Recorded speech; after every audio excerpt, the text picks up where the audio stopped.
All permits. New York City Mayor Eric Adams. Licensed gun carriers and others may not enter with a gun unless otherwise specifically authorized by law. A shortage of this football equipment could pose problems for athletes. To play football, you need to have football helmets, but there is now a helmet shortage. It's a national problem. We've had 7-on-7 canceled because teams didn't have helmets. Jim Perry is the head coach at McKinley High School in Niles, Ohio. Luckily, by the grace of God, we got 8 helmets in last week. Sean Guerrero, a high school coach in New Middletown, Ohio, says there could be postponements. Probably worst case scenario, we might have to delay our junior high season, maybe a week or two. Riddell Sporting Goods, the main manufacturer, says it's no longer accepting new orders. Steve Futterman, CBS News. The Dow lost 280, NASDAQ down 67 today. This is CBS News. When you think of hiring, think of Indeed. Their end-to-end hiring system helps you attract, interview, and hire candidates all in the same place. Visit Indeed.com/credit. Hi, this is Lizette LaForge of Beacon Windows. Are you tired of struggling with your sliders? Don't replace, refurbish. We keep you on track. Our business is on a roll. And I don't care what your problem is, I can get a handle on it. Not only do we make your sliders work nearly like new, but we also specialize in water intrusion when there's water sneaking underneath the track and maybe going to your neighbor below, or maybe you're being leaked on. So when you get a chance to give us a call us at 727-493-2644. Keep us in mind whenever your sliders are giving you any trouble. Beacon Windows, 727-493-2644 or www.sliderrepair.com. Don't replace, refurbish. Sliderrepair.com, 727-493-2644. Beacon Windows. What's the buzz in Tampa Bay? Senior Voice America Radio, a unique morning variety program delivering the latest commentary on politics by host and political analyst Tim Bryce and the up-to-minute happenings of Wall Street. Beyond politics and finance, they scale the scholar's rampart by including topics on religion and nutrition with thought-provoking guests and interviews. Tune in every weekday from 8 to 10 a.m. on this Tan Talk station. Senior Voice America, serving our nation's seasoned citizens for over 4 decades. Make sure you tune in to Burning Rubber Radio Saturday mornings at 10 a.m. here on the Tan Talk Network. Burning Rubber Radio will bring you up to date on what's going on in NASCAR, IndyCar, Formula One, and anything else that has 2 or 4 wheels and races. That's Burning Rubber Radio Saturday mornings at 10 a.m. right here on the Tan Talk Network. Burning Rubber's brought to you locally by BigStormBrewery.com. Tune in Saturdays from 3 to 5 p.m. for Miss Sarah's Dynamic Gospel Power Show. That's 2 hours of great gospel music every Saturday from 3 to 5 p.m. All brought to you by the Ozona Pig Restaurant in Ozona. Yes, that's every Saturday from 3 to 5 p.m. It's Miss Sarah's Dynamic Gospel Power Show. Tune in on the Tan Talk Radio Network. Hello there, Tampa Bay. This is former NFL and college football coach Jimmy Johnson. Listen to the Kelly Show every Monday starting at 5 p.m. They can sure use the attention. And this is former Major League Baseball player, Hall of Famer Wade Boggs. I also hope you listen to the Kelly Show every Monday starting at 5 p.m. They can darn sure use the money. Hi there. This is marine wildlife artist and conservationist Dr. Guy Harvey. Please listen to the Kelly Show every Monday starting at 5 p.m. They need to feel worthy. Are you a writer, inventor? Do you have questions about your intellectual property rights? Well, tune in every Tuesday and Thursday morning at 11 o'clock for Joy on Paper. Once a month, I will have a special guest, the writer's legal eagle, Bill Larson of Larson & Larson, who can answer your questions. Protect your valuable work. Email me your questions to patsy.radio@gmail.com and then listen in every Tuesday and Thursday at 11 a.m. right here on Tampa Bay's Tan Talk Radio Network. That's patsy.radio@gmail.com. Hey, you new to the area or just want to know about the best hidden gems and upcoming events? Stay tuned. Be Local Buzz with Devin takes you to these places, introduces you to the best businesses, and tells you about upcoming buzz. Preset your radio to Tan Talk 1340 AM or 106.1 FM every Thursday from 4 to 5. That is the Be Local Buzz with Devin on Tan Talk 1340 AM and 106 FM every Thursday from 4 to 5. Looking forward to speaking with you. From the Sunshine State, this is Tampa Bay's Tan Talk.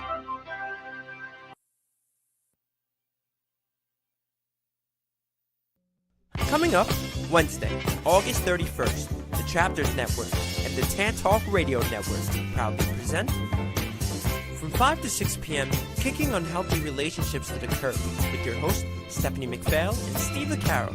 Special guest, Denise DeMejo from 6 to 7 p.m., Voices for Change with your host, Miriam Injera.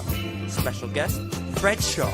Then, from 7 to 8 p.m., Reach Out with host, New York Yankees community consultant, Ray Negron, Frankie Valli's musical director, Robbie Robinson, and psychologist, Steve Caro. Special guest, Gus Guadagnino and Tito Puente Jr. Lastly, from 8 to 9 p.m., special 9th anniversary Chapters Wrap. That's coming up Wednesday, August 31st, live on the Chapters Network and the Tan Talk Radio Network.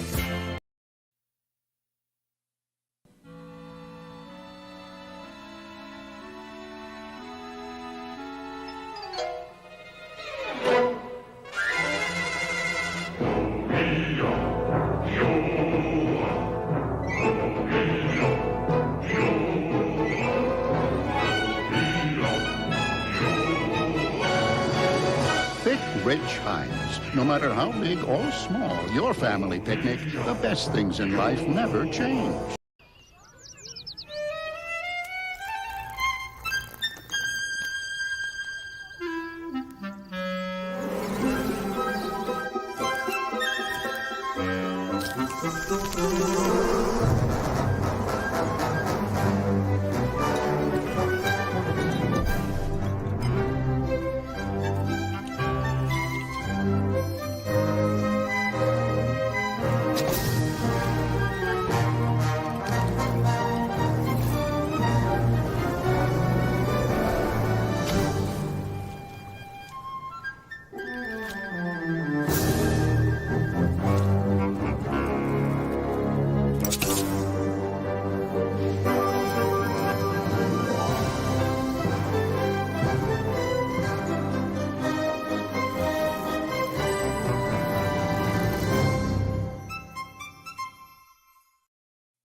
Hey, Stephanie. What's going on, Steve? How you doing? I'm doing pretty good. It's, last week it was raining when we were on, and it's doing the same thing again, which I'm sorry, Florida. That probably means it's going to start raining for you guys too. Wow, that's how you're going to start this show off? It's bringing us rain here? I know, it's like a gray cloud, like starting. No, rain is a beautiful thing, right? It is a beautiful thing. And you know what? This is Kick on Healthy Relationships to the Curb. That's Stephanie McPhail. I'm Steve Vaccaro. We're here every Wednesday from 5 to 6 p.m. Eastern Standard Time. Tan Talk Network. We're all over the place here. Now on 106.1 FM, 1340 AM, 1350 AM, 1400 AM, and 104.3 FM. You can check this show out on those stations around Clearwater, St. Petersburg, and Tampa Bay. If you want to join in, please do at 727-441-3000. And you know what? We can't have rain when you eat outside. This is National Eat Outside Day. Did you know that? I had no idea. Yes. Do you like to eat outside? I love eating outside. In fact, now that it's cooling down a little bit, we'll be able to eat outside more. We won't be sweating to death or inundated with mosquitoes if we decide to eat outside. It's pretty cool. It's pretty cool stuff. I love to eat outside, but it's always the bug thing. And we saw a couple of commercials with ants and different things if you're watching that. But you know what? Eating outside, I think you've done that a couple of times with your family, right? Yeah. So, during COVID, we were doing a lot more things outside. And so for Thanksgiving, we actually had a Thanksgiving meal outside. And we actually had friends at a separate table that you can't see. But we had our whole Thanksgiving meal outside. And as a vegan, there's no turkey involved, right? No, but we have vegan turkeys. So we Okay. just have, all the food, none of the death. Okay, you know what? I went to a vegan restaurant yesterday with my daughter in Florida, and I had a Caesar salad with chickpeas instead of chicken, which was really good. It was good stuff. My daughter Angela's a vegan, and that's a smoothie, a very healthy smoothie. I can't tell you all the ingredients in there, but we had a great time. We ate outside, and there's nothing better than eating outside with loved ones. I love it. So are both of your daughters vegans then? Yes. They're tag teaming me now, so I gotta change my ways. My co-host is a vegan. My daughters are vegans. I gotta change my ways. You're not going to see, we want you to be healthy, Steve. Yes. We're trying to give you the information to be healthy. I know that meat tastes good, but healthy living tastes good too. Yeah, no doubt, no doubt. And my daughter Gia, Planted by Gia, she does these videos each week, and we're kind of showcasing it a little bit. We have a 20-second clip on watermelon. Let's check out Gia and her thoughts about watermelon. Watermelon is an incredible fruit that is filled with vitamins and minerals. Because of its 90% weight in water, watermelon is one of the best fruits you can eat if you are trying to lose weight. Watermelon is also high in amino acid arginine, which helps to burn fat, as well as the amino acid L-citrulline, which helps blood flow throughout the body. Eating watermelon can minimize muscle soreness in less than 24 hours. It helps you stay hydrated, improves heart health, reduces inflammation, and is also a dog's favorite treat. Not bad.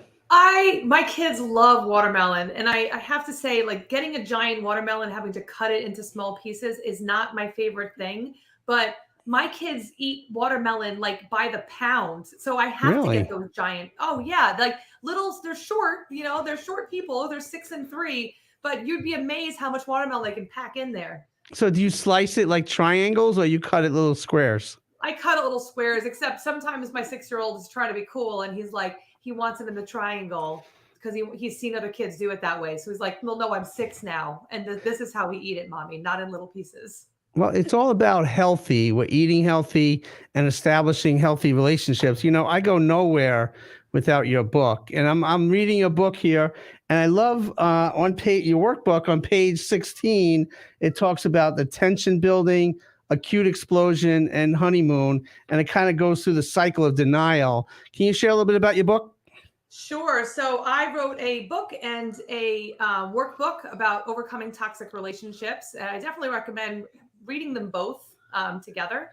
So my book is all about my story of overcoming the cycle of toxic relationships, how I went from one toxic relationship into another one, trying to figure it out on my own and realizing, much to my, surprise, that I could not figure it out by myself. I needed to hire experts. I needed to get professionals that knew what they were doing, because I was successful. I had a degree in psychology. I was a certified crisis counselor, but I kept ending up with men that were nowhere nearly as successful as I was and never really wanted to be. And they would drain all my energy. So the point to my book is really to inspire other people, let them see what the red flags are, get more information about codependency and healing from codependent relationships so that they can actually be inspired to live their best lives. I love it. And when I'm down in Florida, I'm spending more time here. I'm going to be meeting with Devin Pappas, and she has her own show here on the network, and she's very interested. She does a lot of work with domestic violence shelters here in Florida, and I have a copy of your book and workbook. I'm going to give it to her in your behalf, and hopefully we could team up and do some great work that Devin's doing here in Florida and that what you've been doing all along.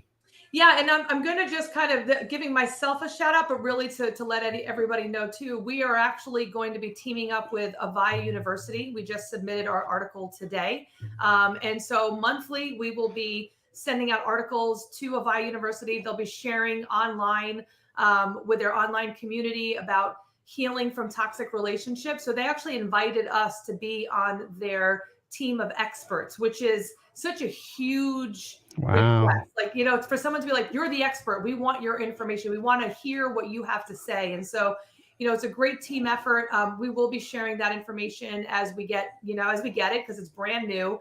But it's really exciting because you'll be able to go in and just click a link and be able to read from experts in the field of healing from toxic relationships, all the number one movers and shakers in the industry, and you'll be able to get them all in one place. So we're really excited about that. Congratulations. You've been doing some great stuff, and you're being acknowledged and exposed and more visible out there.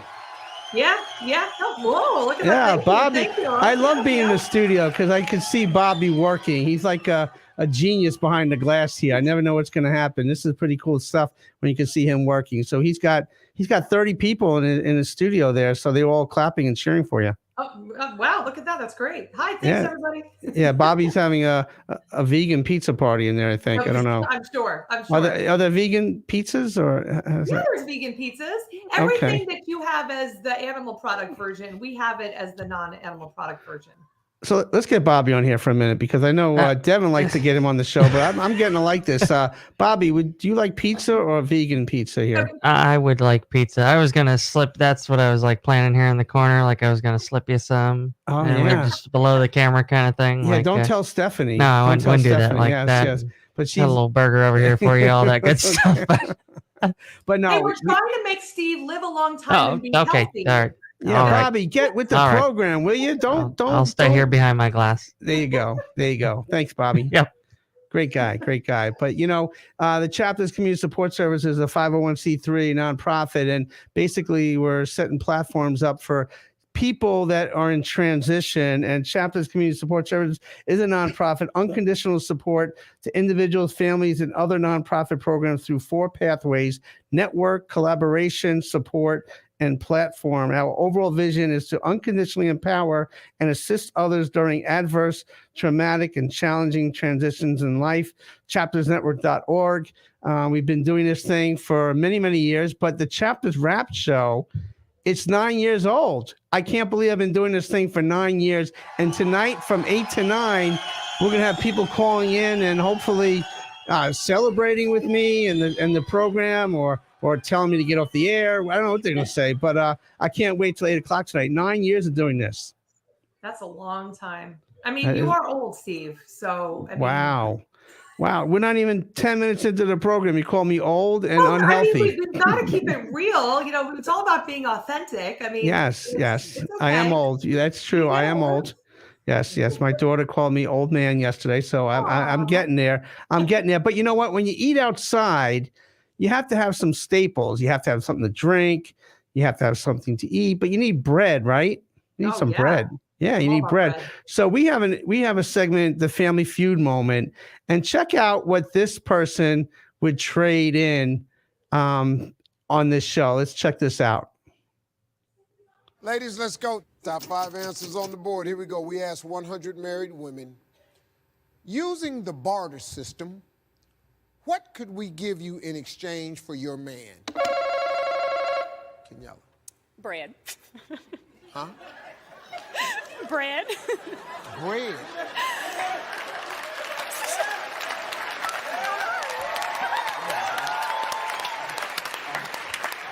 Damn, Jody. Jody, using the barter system, name me something we could give you for your man. Help. Loaf of bread. She's hungry. You said 3 times you're Man.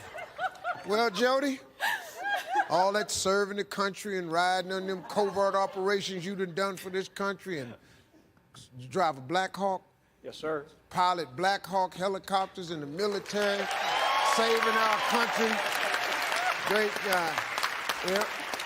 Should trade it all in for some bread. A girl's got to eat. Bread.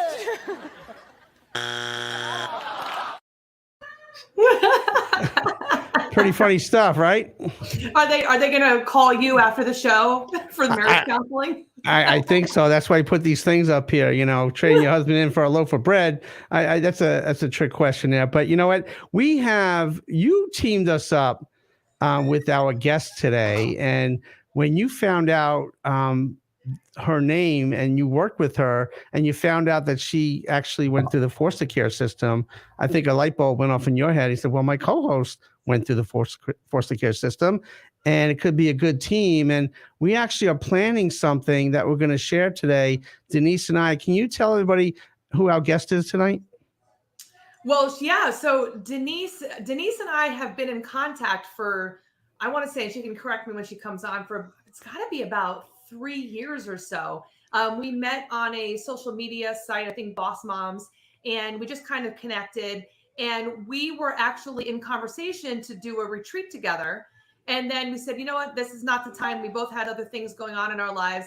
And we kind of, not lost touch, but we weren't in conversation for a little bit.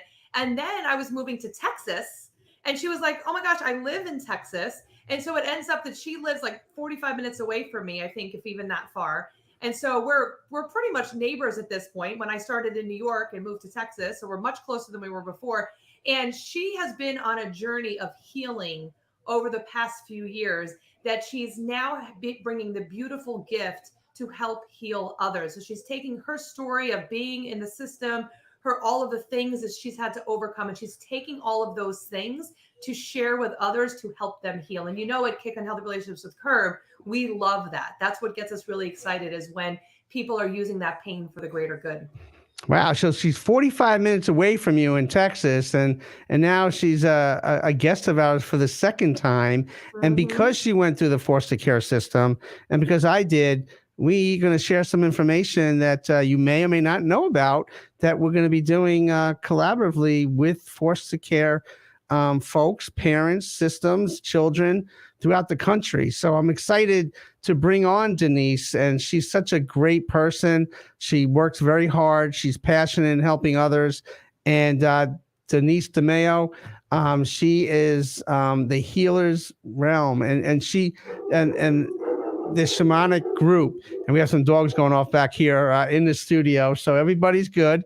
So let's bring Denise on into our show here tonight, and I want to thank her for all the efforts that she's done up until this point. Denise, are you there? Yes, I'm here. How are you? Good. How you doing today? I am good. I'm good. Oh my goodness. I heard those dogs and I was like, whoa, what's going on there? Yes. Anything breaks out here in the studio in Florida. Bobby is getting a handle on that. But you guys know each other, Denise and Stephanie. So this is pretty cool stuff. Yeah. I know. The journey has been amazing. Stephanie has been doing some amazing things with women and abused women and healing and everything else. And it's just incredible to be here and on this journey with foster children. So, yeah. Yeah. So, go ahead, Steph. Well, I was just going to say, it was kind of funny because when I invited Denise to be on this show, I'm not even sure. Well, I think what actually started to happen is that Denise and I were talking, and she started to share her journey about being in the foster care system. And I was like, no, it was the other way around. So sorry. She said something, and I for some reason started to share that Steve was in the foster care system, and I don't often share that. Yeah. It was just, but I felt this calling, like this pull, like I had to say this to Denise for some reason. And I'm to the point in my life where if I feel like I need to say something, I just say it and just go with wherever it goes. But then Denise was like, oh my gosh, so was I. And so in that moment, we were like, okay, well, you guys are going to have the greatest conversation when you two finally connect. And so I think Denise sent a text message, and you guys were like, teenage girls on the phone for like 45 minutes.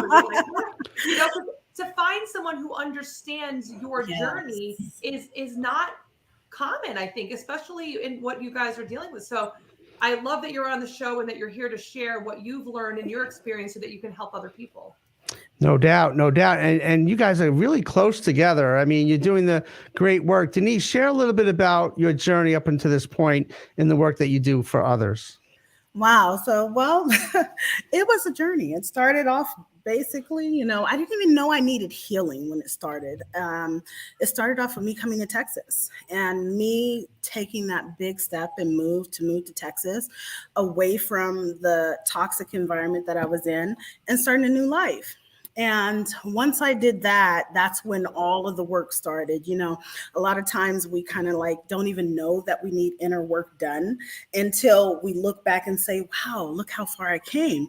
And so that's how it happened for me. And so really, truthfully, I had been doing work since 2007. And then after I got a divorce in 2019, that's when I really got deeper into my spiritual journey. I've always been a spiritual person since I was a kid. However, being on the shamanic path was something that I more so really deep dived in more recently. And that's when everything connected. Everything started to make sense. Everything, all the things that I've been through as a child, in foster care, as a young adult, in my marriage, in my life, and all of the people that were attracted to me, everything clicked. Like, oh, this is where I'm supposed to be. This is what I'm supposed to do. And so actually I had been wanting to work with foster children and people, particularly young adults, for about 10 years now, but I didn't know how it was going to happen. I had no idea. And so when I spoke with Stephanie and she was telling me all these things, and I was like, wait a minute, this sounds so familiar. And then she was telling me that you had been, moved from place to place to place too. And I'm like, whoa, I've never met somebody really that I could really talk to about this, that went from place to place to place in foster care. And then it was also a mutual sharing about our our mothers, and similarities with that. And so I was like, wow, this is amazing. Yes, please connect us. And so when I met you, it was like, oh my goodness, it was like somebody really truthfully understands. And I think that's what everyone in life looks for, is that connection, a connection to, I'm understood. I'm not alone in this. And so ever since then, it was like, I know you've been busy and everything else. I've been busy. Lots of stuff have happened in between then and now. And now we're here. So I'm so excited. It's very exciting. Working with Stephanie the last couple of years, I mean, she is out there. She talks about her story and her experiences and how she got to this point. And she utilizes that experience to help others. It's healing when they hear her talk about her own trials and tribulations. And me, on the other hand, as a traditional therapist and psychologist, I've always been more guarded and reserved about sharing personal stuff. But having been around Stephanie, over the last couple of years, I'm like sharing all kinds of stuff. And that's why she probably felt, I'll share it too. He's sharing it. What the heck, So that's pretty accurate, right, Steph? Oh yeah, well, I kind of had to bring Steve kicking and screaming into the sharing personal stuff, because I mean, again, when you are you're trained as a therapist, you are trained to just kind of listen and give advice, just as a third party. But I think that there's really something inspiring to know that the person you're working with really truly understands, and not only truly understands, but has overcome a similar situation. Because when you're in it, sometimes it's hard to realize there's something more. Exactly. So when you meet someone, you're like, oh my gosh, you did that too, and you're okay. We're both okay. Oh my gosh, yay! It's like you found your people, and it's a beautiful thing to be able to find that. And Stephanie, you're a great connector, and I want to thank you for that. This is Kicking Healthy Relationships to the Curb, Tan Talk Network. If you want to join in, please do. It's 727-441-3000. And before we go any further, do you guys like kaleidoscopes? Yes. You ever look into a kaleidoscope? Of course. Okay, well, we have a little quote here because it's kind of interesting. When you feel broken, remember that a kaleidoscope is made of broken pieces. And when we look into it, we see something beautiful. And I think that when you look at the foster care system and foster children, most of them are broken because they're being bounced around from home to home. But when you get to the heart of the matter, to each child, it's a beautiful thing to get to know. And I think it's healing. And I think the responsibility is for people that have gone through the system and to help others that are going through it. What do you think, Denise? Yes, I was just about to add, you know what? The one thing that I remember in my youth, before I turned 18, the thing that I remember people always saying is that I'm just bad. I'm just a bad child. I'm just a bad child. And looking back, knowing all of the trauma that I've been through, because as a child, I don't know that's trauma. I don't know that that's not supposed to be my reality, And so all the trauma that I had been through wasn't I was bad. I was just broken. and I needed healing. And there's so many children out there that are misunderstood, misrepresented, underrepresented, and also parents that really don't know how to help them. Right. They may want to, but they don't have the tools, they don't have the understanding, and sometimes they don't even have the patience because they don't have the patience within themselves. And so just being on this journey and being able to do this incredible work is just like so invigorating for me. And I'm so thankful for Stephanie for even just, I can't believe like it's happening now. And it's because of Stephanie and Steve. Yeah, no, Stephanie, more kudos to you. But, we're sitting here in Florida, and we have a news clip that we want to share a little bit about the foster care system, about a couple of agencies, local agencies. Let's check it out. And NBC6 teaming up with Forever Family to make a difference for our kids in our community who are in foster care. NBC6 anchor Roxanne Vargas talked to two agencies working with foster kids right here in South Florida. You really can't feel like a child that's like lost their mother and fathers. Why do these children come into foster care? The number one reason for children being removed from their homes in South Florida is the substance abuse of their parents. In the last several years, that has grown to 50%. These children are wonderful children who are in a system not because of anything that they've done wrong, but because of challenges that their families have faced. They're scared, like they don't want to be in this situation. They just want their mom and dad again. How big is this problem in our community? In Broward County, 1,500 children currently out of their homes because of abuse, abandonment, neglect. In Dade, 1,400. They need a truly safe, loving setting while either we can help their parents to make the home safe or we can find loving and adoptive parents. Ensure that all children have the opportunity to grow into healthy, productive adults, supported by a caring community. So how important is the educational component to the community in making a difference? I think that's crucial, and I think that's something we just need to keep doing more and more and more. The work that NBC6 has done in joining with us and supporting Forever Family sends a really strong message to the children that they care, and that's important. Roxanne Vargas, NBC6 News. What do you think, Denise? Oh my God. I was like, don't tear up, don't cry. It's tear jerking because I know exactly how they felt and feel. I remember on different Christmases, it was like, a big old gathering that we had where they're giving away bikes and everything else, but it was never something that was sentimental to me. It was just like, oh, here's the donation and here's the things. And even though that was appreciated, it was like, I was so invisible. I felt invisible. I felt unloved at times. And just to know that these kids just want to be kids.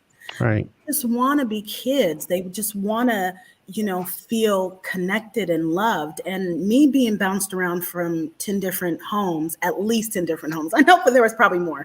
But, I started off at least when I was about in between 6 months to 8 months. And, going through that. And by the time I got emancipated at 18, at least 10 homes. And I've heard of kids being bounced around for more than that.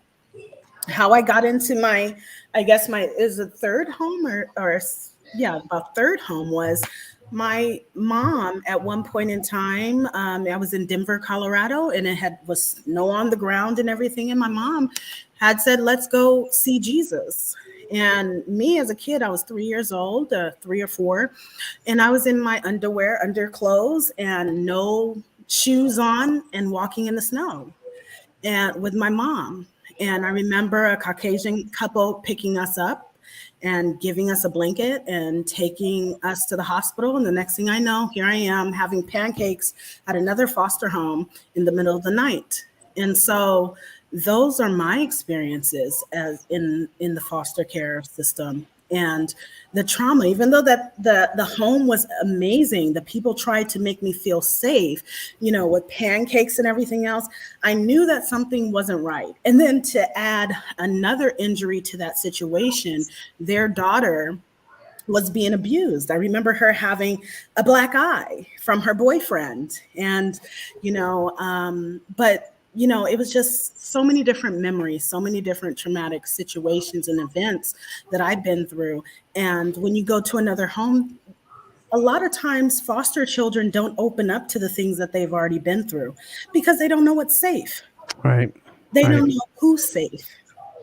I'm sorry, Denise, there's no connection because there are agencies out there like the Boys and Girls Club or different nonprofit agencies where you could kind of hang your hat on and a young person can go to that after school and connect with. With foster care, you're with the Department of Social Services and often CPS is involved and it's temporary. My journey started at 5 years old and I rarely share this, but my mom made a suicide attempt back at 5 and she took an overdose.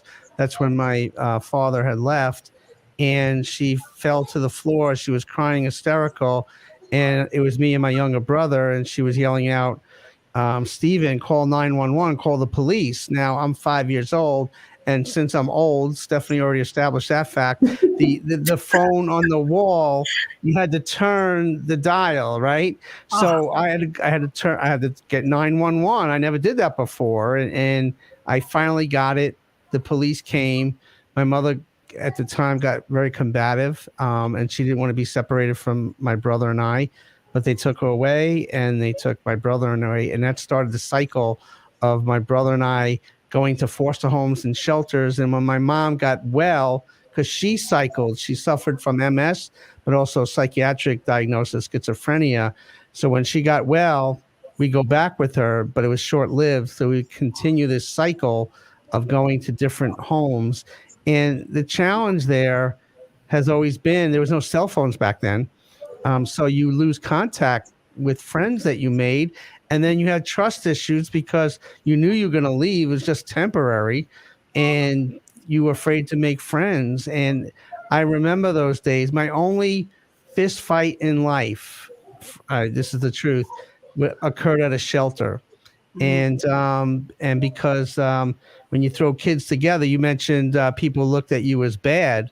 When you throw all these bad kids together that was going through the foster care system or domestic violence situations, there's no counseling, there's no recreational activities. You're just thrown into a group home or a shelter and you're left for your own devices. So I had broken my arm at this fight and in this shelter, and I'll never forget it because it was something that when I look back on, it was a trigger for me to help others. And Stephanie, when you mentioned what Denise was doing and you mentioned the foster care system, I too had never really spoken on the air about any of this that I just shared.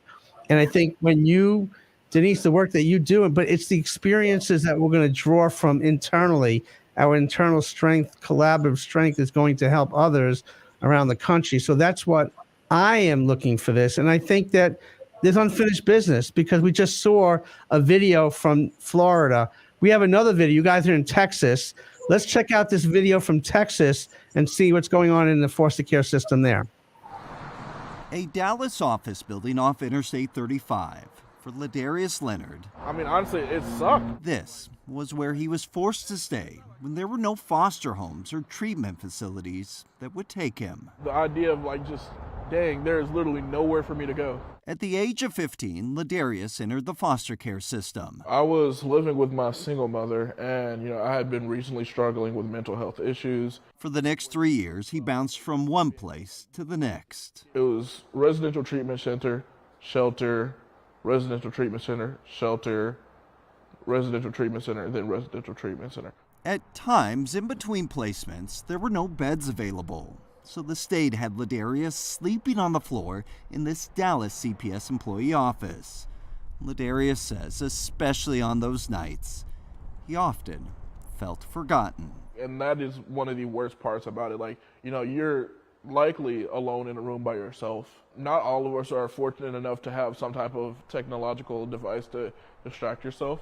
So a lot of the time you're just kind of sitting there. State officials say keeping children in unlicensed facilities has always been a last resort.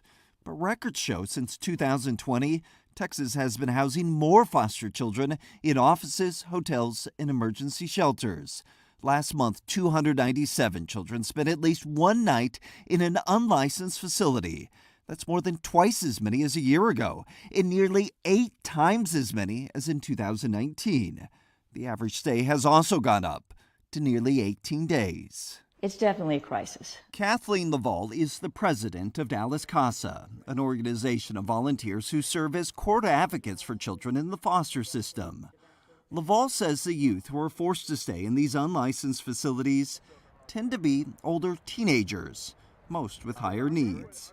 Those in charge of watching them tend to be undertrained and overworked CPS caseworkers. And what it does, it creates, in some instances, a very toxic environment. As a part of a decade-old lawsuit, a federal judge this summer ordered monitors to go and see what was happening inside these CPS offices. The findings were alarming. Medication boxes were left unlocked. Bags of prescription drugs were left in the open. According to the report, children at times were given incorrect medication or went without prescribed medications for days. The monitors also found evidence that children in these unlicensed facilities connected with sex traffickers and buyers and often ran away. The report also noted a child with a history of self-harm grabbed scissors from a cubicle. Another was caught ingesting cleaning fluids, while another was seen roaming through the CPS office with what looked like a rifle. It turned out to be a pellet gun that she found just sitting there in the office. The report concluded these children that the state has put in offices and motels are at an unreasonable risk of serious harm. It's a powder keg, I would say. Oftentimes. Lisa is a CPS caseworker. She asked us not to reveal her identity out of fear of retaliation from her bosses. Lisa, like many of her colleagues, are assigned shifts every week to watch the children who are stuck in offices and hotels. She says the problem is she's not trained for that, especially on how to handle teenagers with a history of violence. We're playing defense pretty much at all times, so not only are we trying to protect ourselves from some of these children, we're trying to protect them from each other. Lisa says several of her coworkers have been so overwhelmed, they've quit. We shouldn't have this situation. We need to get out of this situation. State officials have told lawmakers the reason Texas is in this mess is because the state has 1,000 fewer beds for foster children. Most of those beds were in private treatment facilities that in the past year opted to close, either because of funding or because of new, tougher regulations from the state. But child advocates say how we got here is not nearly as important as where we go next. I hope that we're looking at solutions in terms of, what additional facilities can the state contract with to provide beds. It's not meant to be a punishment, but sometimes that's how it feels. Looking back at where he's been, Ladarius says he's just glad he made it out. Ladarius is now 18 and aged out of the system. It's so infuriating, realistically, because this is one of the things that we talk about pretty often is that mental health and issues with drugs and alcohol should be better taken care of. Heroin is such a big problem, right? There's so many big drug issues going on. If we can keep people from wanting to numb themselves with drugs and alcohol and instead be happy with life and feel comfortable with who they are, they might not be in the situation to begin with. And of course, mental health, if you've got psychiatric issues, if you're able to get to a doctor and get prescriptions and counseling and therapy and coaching, then there's a pretty good chance we can help you through these things. These kids don't have to suffer because we're arguing about whether or not there should be health care and we should be taking care of each other. It really is. It makes me so angry because none of those kids should be in this situation. I agree. It was sad watching that. Yeah. Really sad watching that. It's very sad. Good stuff. I'm sorry. I was going to say, so, again, because you chose Texas, and I was reading an article 2 days ago about, and it was a 14-year-old boy in the foster care system, and he's literally in tears saying, and I'm going to cry, I just want a mom and dad. Like, I've got 4 more years. I'm going to age out. I just want to be able to graduate high school, and still have a family. And like I'm crying looking at this. I'm like, I want to take him. I want to, you know. And there's, I wish I would love to know, and for both of you, what more can we do to help kids like this? Because you know, I could go and volunteer and help, but then it's the same thing. I'm coming and going. You know, what can people do to help these kids that are dealing with this? And you know, before we get to that, Stephanie, if you want to join in, 727-441-3000, the Tan Talk Network, Kick on Healthy Relationships to the Curb, and that's Stephanie, Denise, and myself. What really is haunting in that video, what you see, and I think we really need to see this stuff. I know it's hard to watch and to relive some of these experiences, but when at the end it said, well, Darius aged out of the system. Well, what happens with him afterwards? What happens to these children when they're bounced around and there's not proper treatment at 18? What happens to them? And that's the great unknown. And I wanted to show Texas because, well, that's where both of you are at. And I think there is hope because we have a picture of a young child that Denise, I posted up there. I was a foster child. I lived in 23 homes. It took 5 years, 11 months, and 11 days to find my forever today I got adopted home. And look at that smile. I know people are driving in their cars. They can't see it. It's a young boy that after 23 homes is now in a family full of love. That's beautiful. Now those are the stories that I would love to see more of. And you know, it's unfortunate that it took 23 homes. Can you imagine that? 23 homes. I was thinking to myself, wow, I know what I went through going to 10 homes and 12 different schools, but 23, and he was so much younger than I was. I know that there's so much work to be done. And the thing about it is that a lot of times, some people might want to just point the finger at one direction. And it's not just one direction that needs help. All directions in this situation needs help. And we have to work together in order for this solution to really be a solution. Right. And to answer your question, Stephanie, what Denise said, like, it's a comprehensive 12-month program or effort that we're going to do together. We picked out 10 states that we're going to look at. And Denise, you want to share those states that we're going to really look at and target in our initial efforts working with the foster care system? Yes. Now this is the happy part. I'd be glad to share this part. So we're going to do California, Washington, Colorado, Texas, Virginia, Maryland, Minnesota, New York, Florida, Illinois. Those are the 10. Yes, and there was no rhyme or reason to the states that we initially picked out, but we wanted to pick out those states because Denise or I had some connection with them in some way, and the need for follow-up work is needed to collaborate. So we're going to look at those states. So we're going to start a new show. And Denise, you want to come up with the title of this show? Fostering Legacies of Tomorrow, because they are our legacies. These children, even though that they are not our biological children, these children are our legacies. So, and I think it has to hit the heart because Denise, I could see it's affecting you, and you know, I'm trying to remain composed, but I'm also in my mind right now reliving some of the things I witnessed and experienced as a child. And on top of that, we're going to be writing a book based on the information that we get from these 10 states. We're going to look at the different foster care systems and programs that are out there from our colleagues and professionals that are out there. We're going to coordinate that. And next summer, and we're going to pick out 2 states that are going to have camps. So we're going to have a camp for foster children in 2 states for a week each.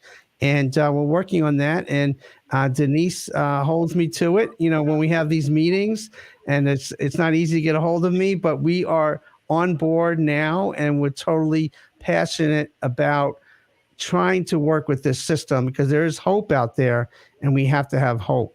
What do you think, Stephanie? Well, and I'm wondering, I mean, this whole time I'm thinking about people that, I mean, I have a friend of mine who would love to have children, and she can't. Her and her husband are unable to have children. Of course, right away I say, well, why don't you adopt?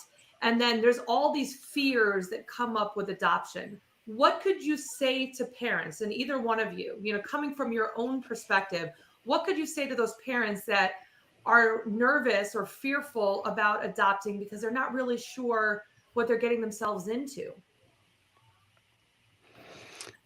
Sorry, it's a hard Denise. one. Yeah, Denise.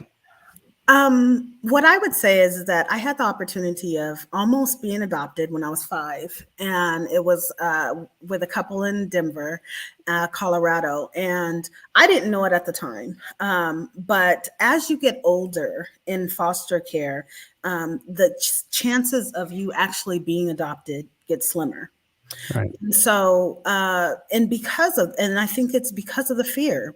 A lot of times, people may feel as if the child is too damaged, too much going on with the child.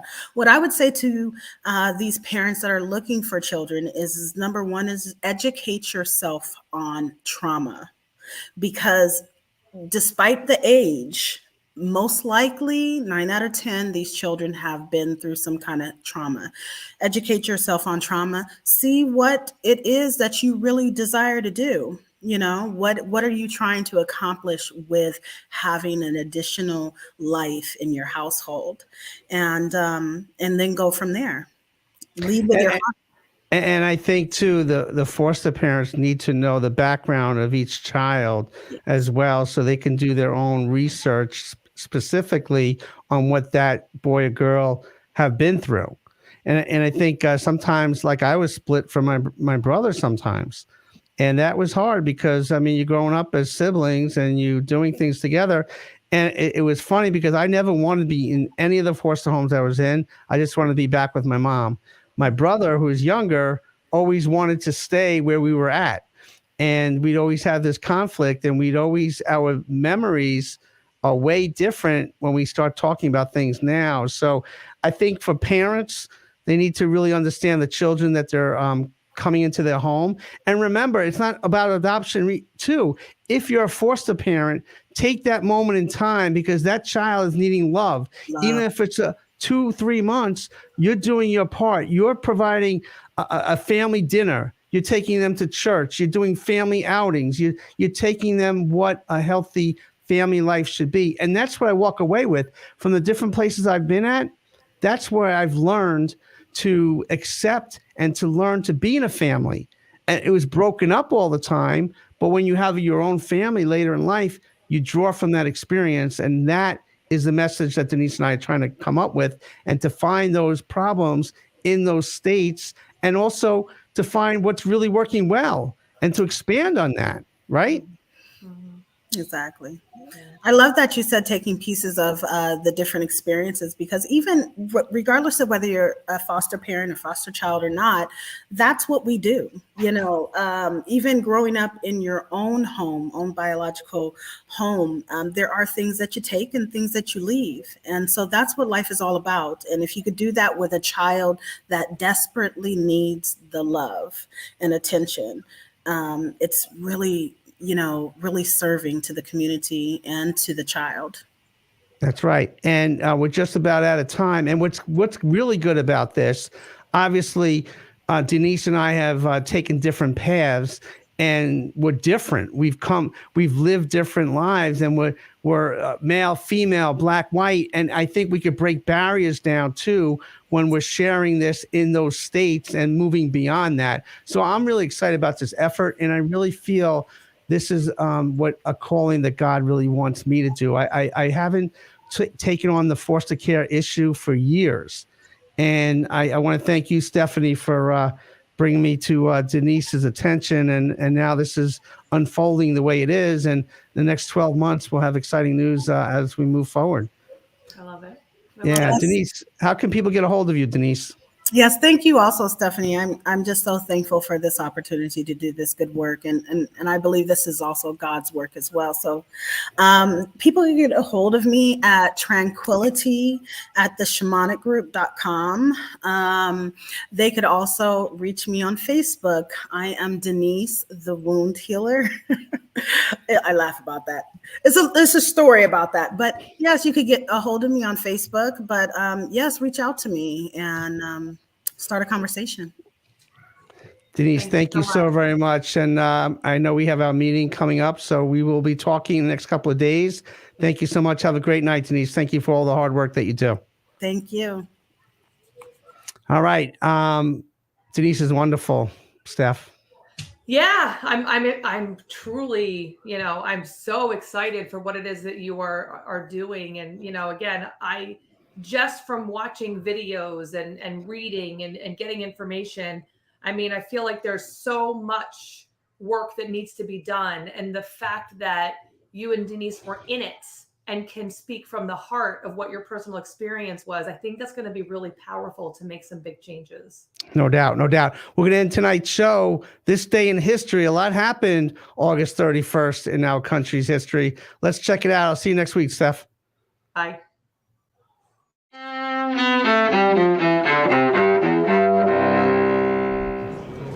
August 31st, 1997. A tragedy that sparks mass public grief around the world. Britain's Princess Diana is killed in a car crash in Paris. She was 36 years old. Also killed in the crash, Dodi Fayed, Diana's boyfriend, and the car's driver, Henri Paul.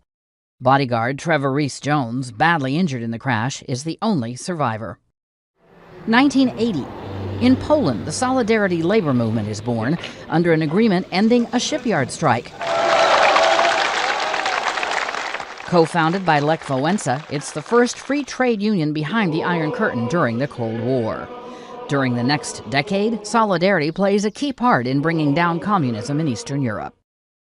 1888. Mary Ann Nichols, considered the first victim of Jack the Ripper, is found murdered in London's East End. At least 5 women, all of them prostitutes, are brutally slain by the Ripper. The murders and the killer's true identity remain unsolved to this day. 1969. Rocky Marciano, the retired heavyweight boxing champ, dies in a light plane crash in Iowa, a day before what would have been his 46th birthday. And 1945.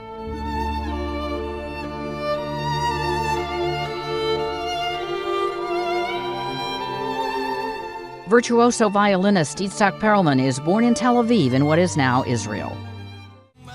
Also that same year, my brown-eyed girl, you my brown-eyed girl.